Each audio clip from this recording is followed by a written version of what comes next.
My grandmother never bought a single bag of fertilizer in 30 years of gardening. Not once. Every fall, when her neighbors were dragging their leaf piles out to the curb for pickup, she was walking in the opposite direction. Coffee can in one hand, a bucket of water in the other. I thought she was just being stubborn, a little eccentric. You know how grandmothers can be.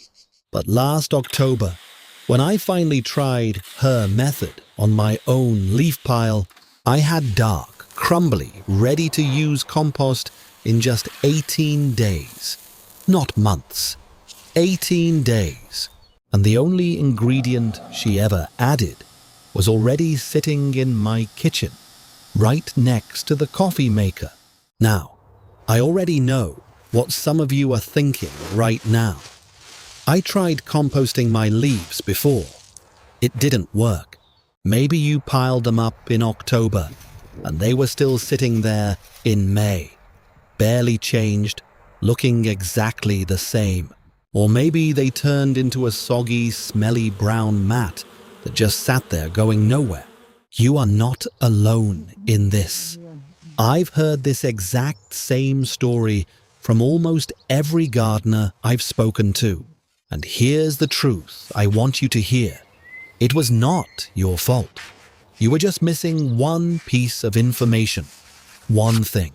And once you understand it, this whole process becomes almost embarrassingly simple. So let's talk about what that one thing actually is. Here is the science, and I promise, this is the most technical part of the whole video. After this, it's all simple and practical. Leaves are made almost entirely of carbon, and the bacteria that actually do the work of breaking leaves down into compost, they need both carbon and nitrogen to survive and do their job. Think of it like feeding a work crew. Carbon is their energy source, their fuel. Nitrogen is their protein, the thing that builds muscle and keeps them working hard day and night. Without enough protein, the crew slows down dramatically. They go from sprinting to barely crawling, and your pile just sits there.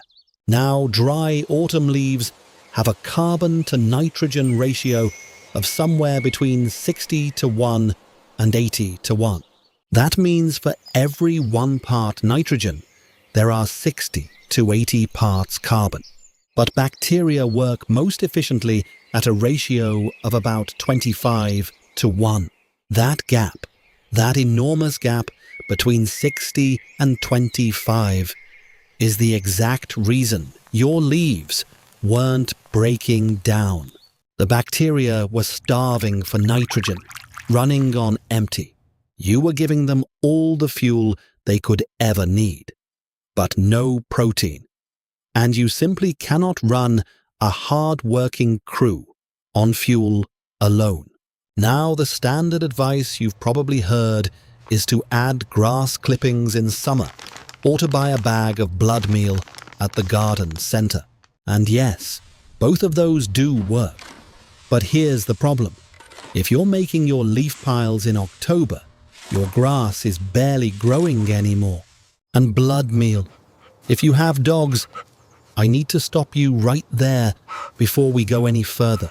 Blood meal can cause serious digestive upset in dogs. In larger quantities, it can actually be harmful to them. So if you have a dog who likes to sniff around your garden area, and most of them do, please skip the blood meal entirely. Because what we're going to use instead is not only safer for your pets, it is completely free. This is the method my grandmother figured out by instinct, decades before anyone was writing about it online. Coffee grounds. Your used coffee grounds have a carbon to nitrogen ratio of roughly 20 to 1. That is almost exactly what your bacteria need. And here is how you make what I call nitrogen tea. Take 2 cups of used coffee grounds, Drop them into a 5-gallon bucket of water and let that steep for 24 hours. The water will turn a light brown color. That's normal. That's exactly what you want. Then take that liquid and pour it slowly, layer by layer, over your leaf pile. That is it. One application, and those bacteria go from barely moving to absolutely sprinting. One quick safety note. Coffee grounds mixed into the pile are perfectly safe if you have dogs or cats nearby. Just don't let them eat the grounds directly from the bucket. A spill or a splash near the pile is harmless. Just keep the steeping bucket out of their reach while it's brewing. Here is the full step-by-step method, from start to finish. First, shred your leaves before piling them. A regular lawn mower going back and forth over the pile works perfectly. No special equipment required. Smaller pieces give the bacteria more surface area to attack, more surface area, faster breakdown. After shredding, build your pile to about 3 feet high. As you layer the leaves in, pour your nitrogen tea slowly over each layer. You want the pile moist throughout, not soaking wet. Think of a wrung-out sponge, not a swimming pool. Then cover the whole pile with a tarp to hold in heat and prevent rain from washing out your nitrogen. Now here's your 18-day timeline, and I want you to write this down. Day 3, push your hand into the center of the pile. If it's warm, even hot to the touch, your bacteria are working hard. You are on track. Day 5, turn the pile. Mix the outside in and the inside out.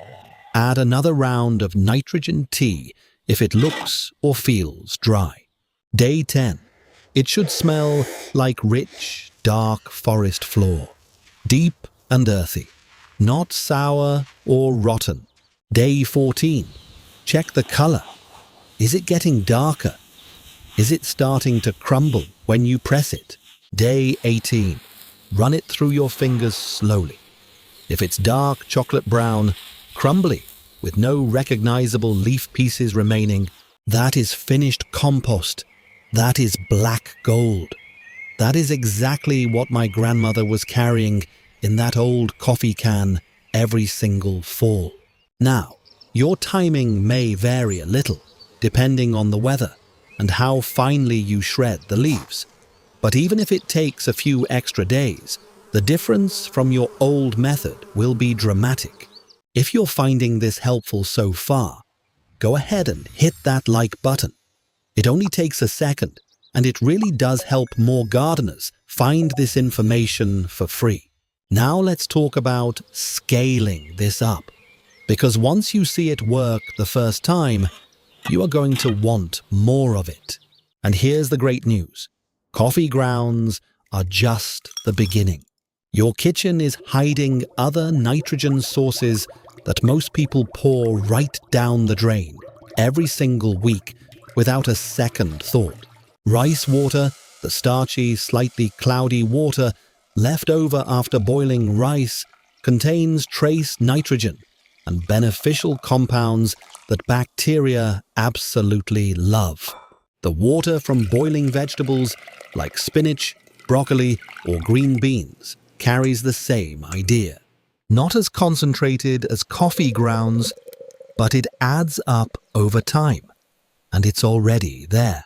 I keep a large mason jar sitting right on my kitchen counter. Every time I boil rice or vegetables, I add the cooled water to that jar.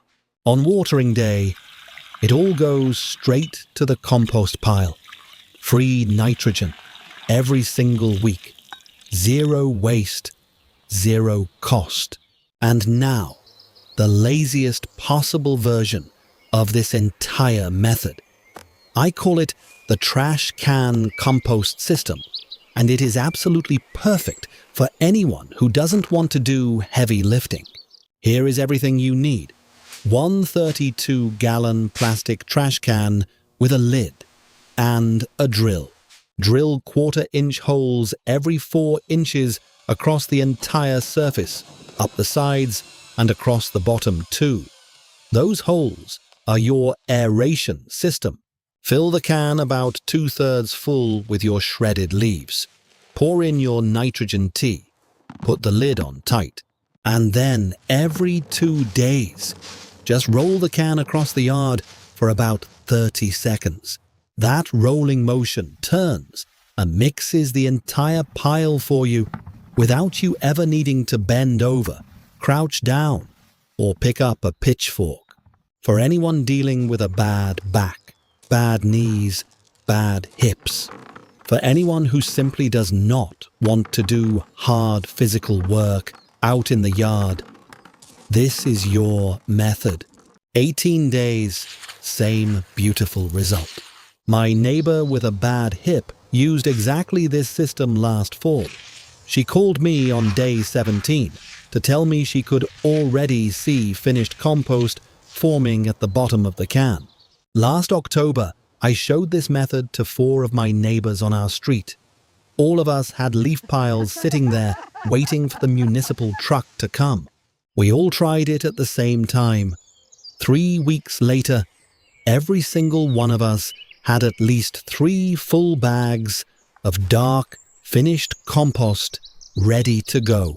Nobody bought a single bag of fertilizer the following spring. My neighbor, Linda, she's 68. She has been gardening for 40 years. She told me her tomatoes came in without a single case of blossom end rot for the first time ever. She kept shaking her head and saying, "I can't believe it was this simple." And that's really the heart of it, isn't it? This method doesn't feel like a trick or a hack or some fancy new technique.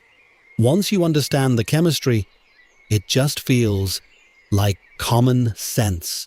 Carbon needs nitrogen. Leaves need coffee. Bacteria need protein. And now, you know exactly how to give them what they need. Before we close out today, let me quickly cover the 3 most common problems people run into. Problem 1. Your pile isn't heating up at all. This usually means not enough nitrogen, or the pile is too dry. Add more coffee tea and press your hand in to check the moisture level. It should feel like a damp sponge throughout. Problem 2. The pile smells bad, like ammonia or something sharp and sour. This means it's too wet, or you've added too much nitrogen at once. Add a layer of dry leaves on top and turn the pile right away. The smell will clear within a day or 2. Problem 3. Nothing seems to be happening after 2 weeks, especially in colder weather. Move the pile somewhere that gets direct afternoon sun, or wrap the tarp more tightly around it to trap warmth. Cold temperatures slow bacteria down, but they don't stop them completely. So here is what you now know that most gardeners simply don't. Leaves are not a disposal problem. They are an opportunity waiting for one single ingredient. And that ingredient has been sitting in your kitchen every single morning. Coffee grounds, rice water, vegetable broth scraps. 0 cost, 0 chemicals, 0 waste. If you're on a fixed income, this is your kind of gardening. 0 cost, 0 chemicals, 0 waste. That is exactly the kind of simple, practical, proven method my grandmother practiced every fall for 30 years straight. She never read a gardening book in her life. She just paid close attention to what worked. Now you have the science to explain exactly what she already knew by heart. Try it this fall with your very first leaf pile. And when you get that first batch of black gold running through your fingers, come back here and tell me about it in the comments. I read every single one. If this video helped you today, subscribe right here so you don't miss what's coming next. More zero-cost garden methods are on the way. See you in the next one.